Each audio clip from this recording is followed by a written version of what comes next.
ଗୋଟେ ଜଣଙ୍କର ସ୍ୱୟଂବର ଡକେଇଛନ୍ତି ବାଧ୍ୟ ହୋଇ ଆସିବାକୁ ପଡ଼ିଲା। ତମ ଭାଙ୍ଗି ପାରିବ? ମନ ତ ସାମାନ୍ୟ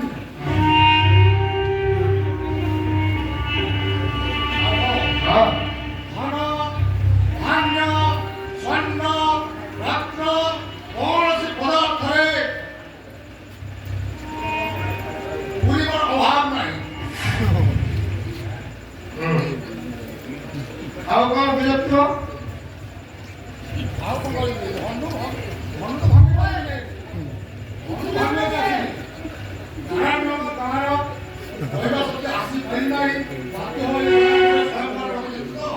ବାଧ୍ୟ ହୋଇ ଏଠାରେ ପଳେଇ ଆସିଲି।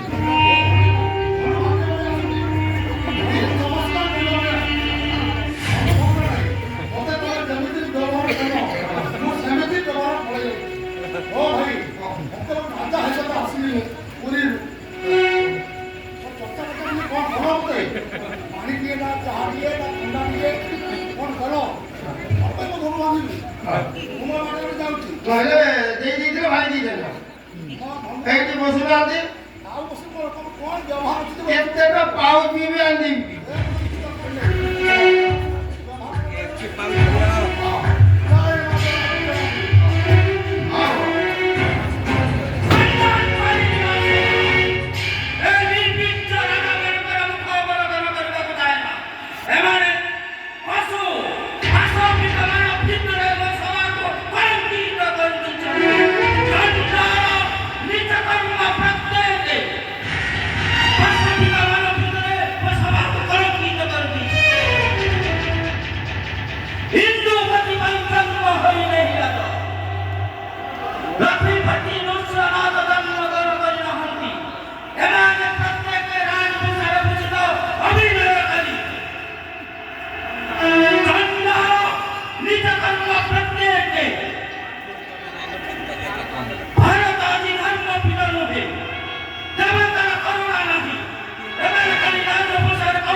से मोर अग्रज रामचंद्र सूर्य वंशर आर्य जानकर धनुष्कर विश्व में प्रणय पूर्वी आह्वान करने पारे अग्रता जगत शंकर समर्थ से समाज तुम्हारे हिंदुन्य जगत कुछ वैदर्क करना जनक हे महावीर लक्ष्मण तार भक्ति भक्ति को कलंकित करे मुक्त खातिर दंड मन नहीं पारि पड़े केवल मात्र भाई मोर प्रपंच लगा ए मित्र स्मशान में खड़े चले दो समझते आधार रक्त मंच प्राण करने लक्ष्मण को कहीं जने क्षत्रिय बर्दाश्त करने न पारे भाई समाज सबुद्धि क्रोध ही मानव शत्रु। तुम्हें पारिबा रामचंद्र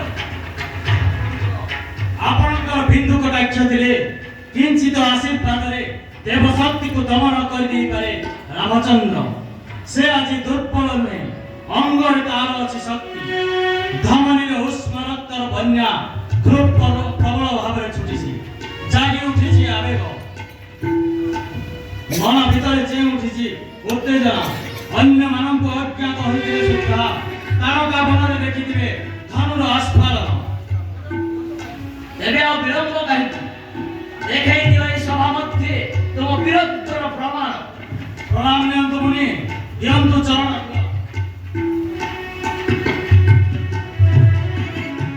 आपणक शुभ कटाक्ष धन भग्न करी विपुल कीर्ति अर्जन करी शिशु पीड़ा बोली कल्पना करना वीरत्व निर्भर करुछि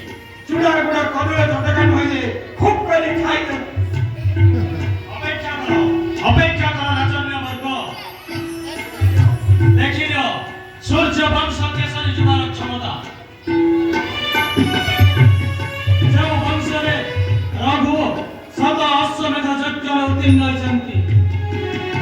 ସେ ବଂଶର ରାଜାଧିରାଜ ଦଶରଥ କୋଳରେ ମୋର ଜନ୍ମ।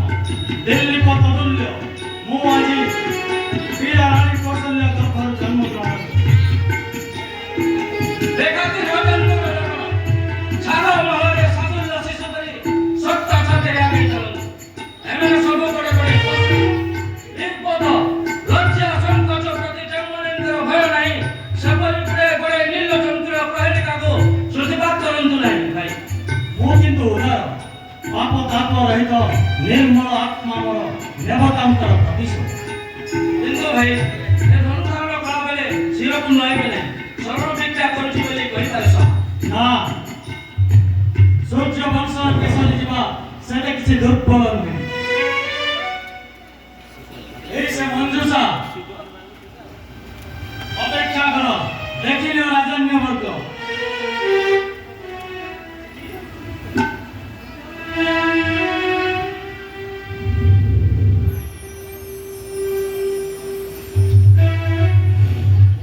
ପୃଥିବୀରେ ସାତଗାମିନୀ ହୋଇଯିବ ପ୍ରଭୁ, ଧନକୁ ହୀନବରଣ କରି ଆସ୍ତେ କରି ଭାଙ୍ଗନ୍ତୁ। ଆଚ୍ଛା ଠିକ ଅଛି, ମୁଁ ମୋ ବାମ ପାଦର ବୃଦ୍ଧାଙ୍ଗୁଳି ଉପରେ ଧନକୁ ଧାରଣ କରୁଛି।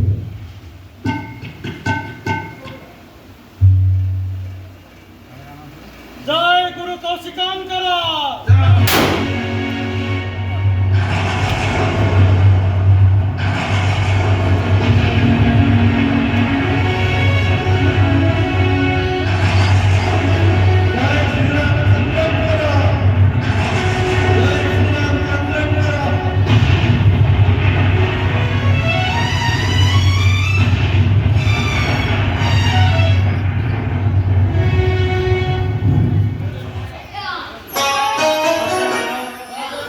ମନୋମୟ କରି ମା ଜାନକୀଙ୍କୁ ଏହି ସଭାକୁ ଆହ୍ୱାନ କଲେ।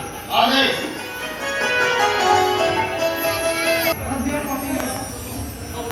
ସବୁଦିନ ପାଇଁ ଦାସୀଙ୍କ ଆତ୍ମସମର୍ପଣ କରୁଛି।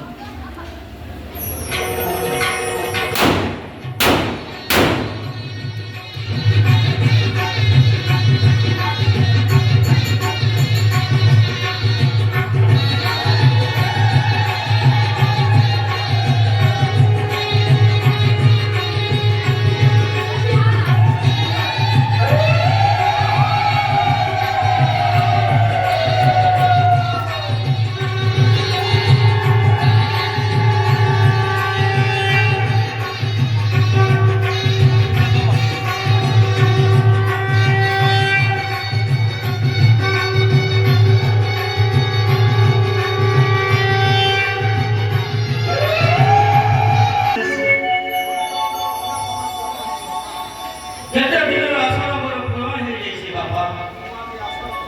ମୁଁ ଆଜି ଆଶାର ଚରମ ସମୟରେ ପହଞ୍ଚି ଯାଇଛି। ଆପଣଙ୍କର ଆଦେଶ ପାଇଲେ ବିବାହ ପରିକ୍ରମଣର ସୂତ୍ରପାତ କରେଇ ନାହିଁ। ହୋଇପାରନ୍ତା ରାଜଶ୍ରୀ, କିନ୍ତୁ ପିତା ମୋର ଜୀବନର ଅଧିକାରୀ। ତାଙ୍କର ଅଜ୍ଞାତରେ ଏତେ ବଡ଼ କାର୍ଯ୍ୟରେ ହସ୍ତକ୍ଷେପ କରିବା ମୋ ପକ୍ଷେ ସମ୍ଭବ ନୁହେଁ।